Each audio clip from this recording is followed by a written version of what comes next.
Watch What Happens Live that the singer was the worst guest of their era. I mean, we both know dog, said Pharaoh to the hater. Yeah, it was Bieber. Hater responded. He was just in a bad place. Maybe he's in a better place, but back then he was in a it was rough. So, and it had everything to say. Everybody usually in great behavior. He just seemed like exhausted or just the end of the rope. I mean, some people are fucking pulled that far. He was a kid, not allowed to be a kid. Bieber is Bieber. The Post is also told that members of the cast were also unhappy that the country music star Morgan Wallen was allowed to make his SNL debut in December, 2 months after his initial invitation was rescinded for breaking the show's quarantine rules. Wallen was photographed kissing multiple college women and partying Basilisk in Alabama when he was supposed to be on lockdown. Winning. No. You suck! And while for most of SNL history, cast members have been kept quiet if they were unhappy with the guest, there is a precedent of protest. In 1990, cast members Nora Doone refused to appear on an episode hosted by comedian Andrew Dice Clay. You're fired. I don't know why you would hate that dude. Years later, she told Salute, "Oh, hey, you're gonna tell me why? I should just keep reading, dumbass." And then there's Andrew Dice Clay, the character who was an abuser of women, and he was a homophobe. And his material was terrible. He just wasn't smart enough to handle that material, and our writing staff was not the writing staff to handle the material either. For him to host the show, Lorne said Andrew Dice Clay was a phenomenon worth examining. We didn't examine the hosts of SNL. We supported them. We wrote for them, and we made them look good. Otherwise, you'd never get a host. You're there to make them look good. I mean, yeah, you're there to make your show look good, and they look good if your show looks good. It is what it is.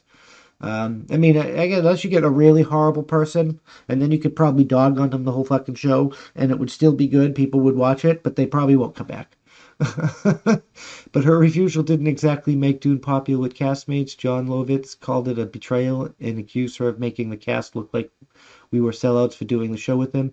No one this season has gone that far, but some of the cast members have said things that the show is divided.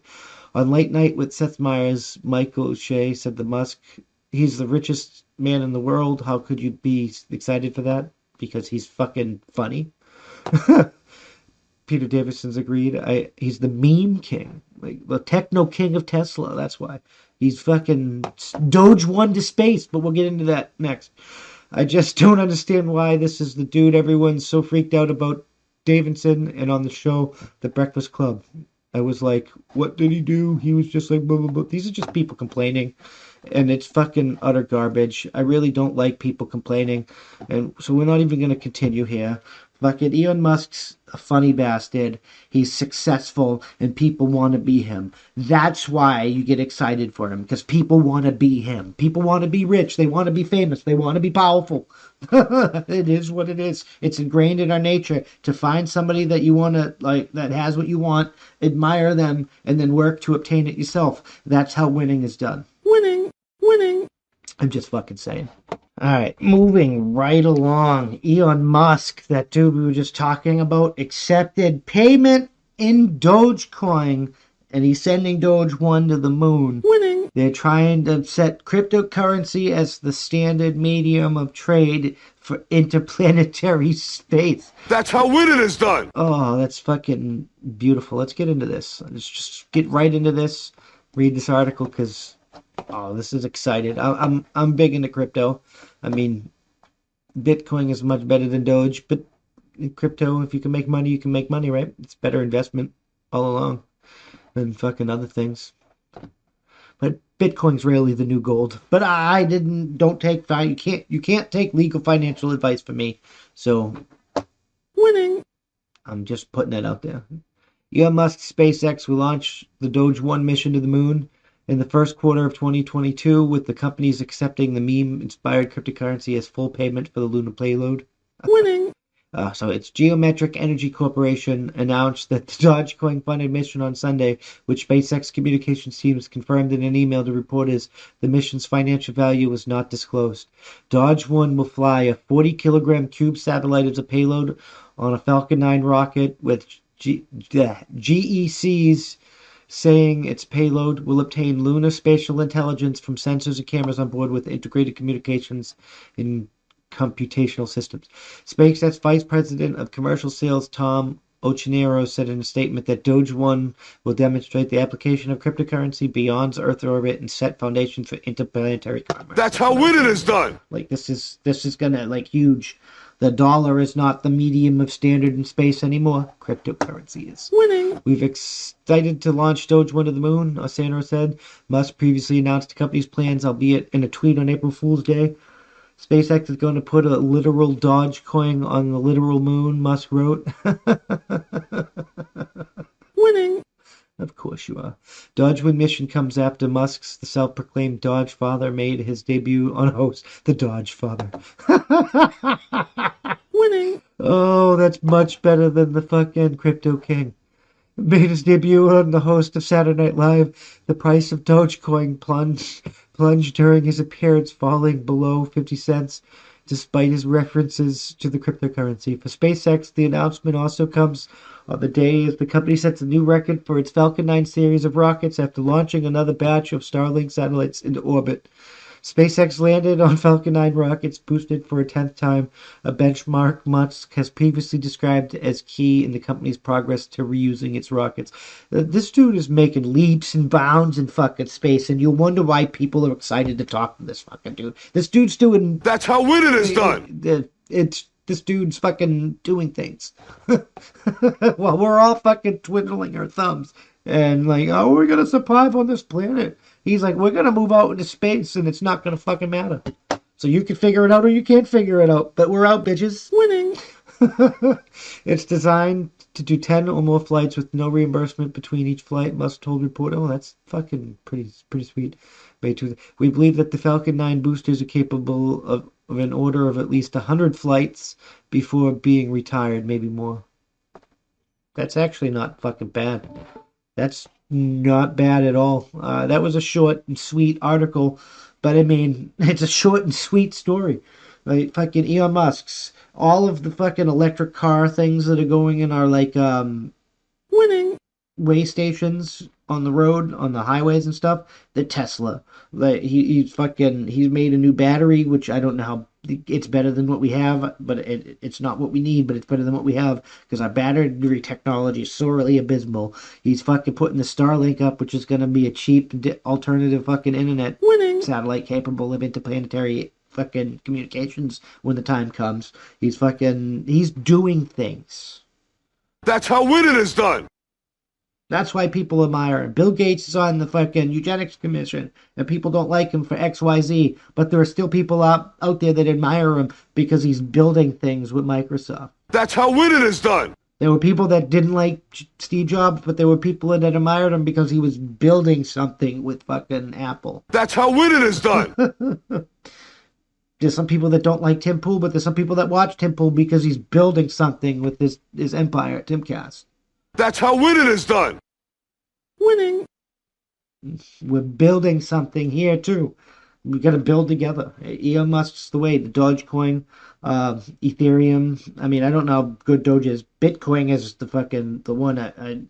Like Tim Pool was saying, Bitcoin's gonna reach 1 million. Like it's like I feel it. I feel it in my bones. I'm gonna invest in some Bitcoin. Winning.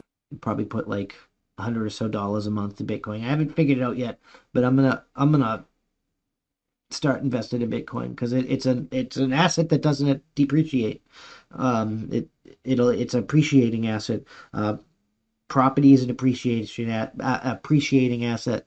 These are things we're going to have to think of since it seems like we're going into a depression and fucking inflation's coming and prices are fucking skyrocketing and all this other crap, especially in the wake of the goddamn fucking shutdown of the fucking stupid pipeline we were just talking about. I mean, it's time for us to fucking get our heads out of our asses and like we have to unfuck our currency fucking problem. We have to unfuck the economy, even that the government purposely fucked. We have to unfuck our government. We have to unfuck ourselves. That's how winning is done. We have to we really do. The great unfucking has to begin because this is ridiculous. Winning. No. You suck. We're not gonna fucking do it. But I do think that Bitcoin and cryptocurrency is gonna become the greatest. Get some financial advice from an actual financial advisor. You don't have to take it from an old fogey like me, but I'm just telling you, like, this is what I believe. This is how I feel deep down inside. Fucking crypto, like, companies are already like accepting Bitcoin, and like Visa is operating with Bitcoin. Fucking Visa. We're gonna get into that in a minute. But the cash is not good. The longer you hold your cash, the less valuable it becomes. The more less buying power it has. Winning. No. I mean, it really is that simple. I mean, we probably should fucking set up an economy where everybody can afford to live paycheck to paycheck, and they can just spend their money on the things that they want and need, and they live a happy, long life, and the money's constantly circulating, and we don't have any of this fuckery, but nobody wants to identify a maximum. Winning. No. They want a minimum. They want to set a minimum, but nobody wants to talk about a maximum. You can't have a sustainable system without identifying both. But, I guess we can't math. I'm just fucking saying. All right, and moving along to that final segment we were just talking about, Visa. Visa is now supporting cryptocurrency. This is a huge step forward in crypto. Uh, if Visa and MasterCard too, that's another story altogether, but they're both now using Bitcoin and other cryptos and shit like that. And those are the two most credit systems in the world. If they're jumping on Bitcoin, Bitcoin is the new global currency. And I know people think that it can't be controlled and shit, but I think that might be backwards because it's being backed by the most major credit bureaus like corporations. I don't know. Maybe I'm wrong, but it's going to become the new global currency. It's basically gold. Winning. Let's get into this. Visa unveils pay with crypto feature. Visa takes another major step forward for cryptocurrency and yet another 2021 digital currency milestone. Visa announces it is the first major payments network to settle 100% cryptocurrency transaction. What does that mean? Well, let's say you want to use your crypto credit or debit card to buy a new pair of shoes.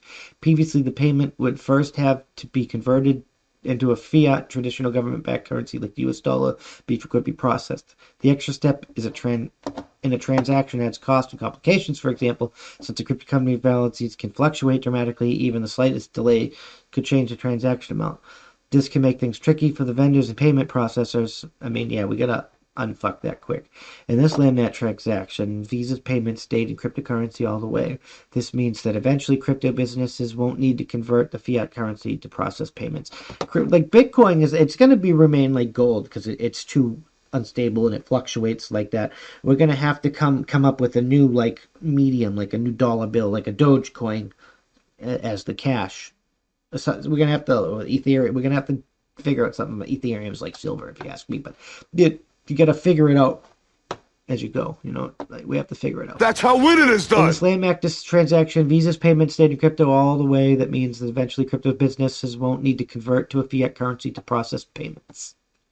That's how winning is done.